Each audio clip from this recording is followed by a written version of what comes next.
Ici, la radioactivité est 2 fois plus élevée que dans la zone interdite de Tchernobyl.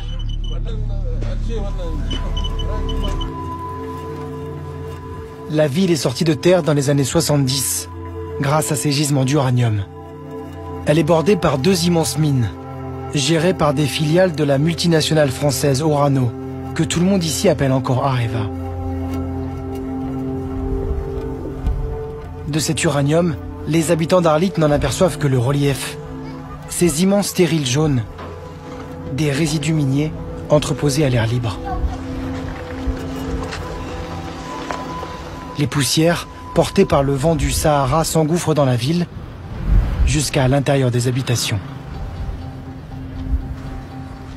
Qui parmi vous est malade aujourd'hui?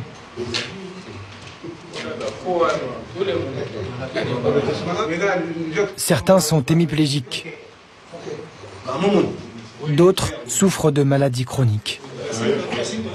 Qui estime que c'est à cause d'Areva que vous êtes malade, ici? Officiellement pourtant, ici, aucun habitant ni aucun salarié d'Areva n'a jamais été reconnu malade à cause de la radioactivité. Le seul qui l'ait été, c'est un salarié français qui n'a passé que 7 ans dans cette ville, quand la plupart de ces hommes vivent et travaillent ici depuis plus de 40 ans. Dans la nuit nigérienne, nous rencontrons un salarié du groupe. Il nous remet cette clé USB, mais ne souhaite pas répondre à nos questions, par crainte de représailles. Sur ces images internes, tournées par la multinationale, nous découvrons l'ampleur de l'impact environnemental. Le groupe utilise des explosifs pour accéder à l'uranium.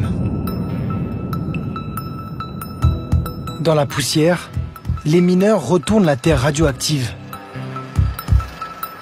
pour obtenir cette pâte, appelée le yellow cake, un concentré d'uranium.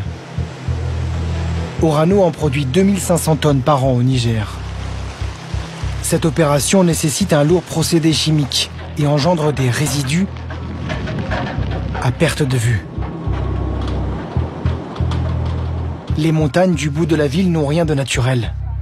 Ce sont 35 millions de tonnes de déchets toxiques entreposés à l'air libre. Pour mesurer les potentielles retombées de poussière radioactive sur la population, nous sommes venus avec un matériel spécial, un appareil qui mesure la radioactivité. Bonjour Martin, ça va?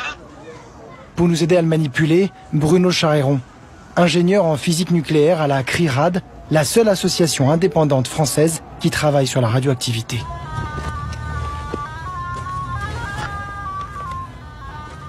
« 150, 160 » Très vite, notre compteur s'emballe. 3000 coups par seconde. Soit 30 fois au-dessus de la radioactivité naturelle. Une personne qui resterait ici 1h30 par jour dépasserait largement les doses maximales de radioactivité recommandées par année.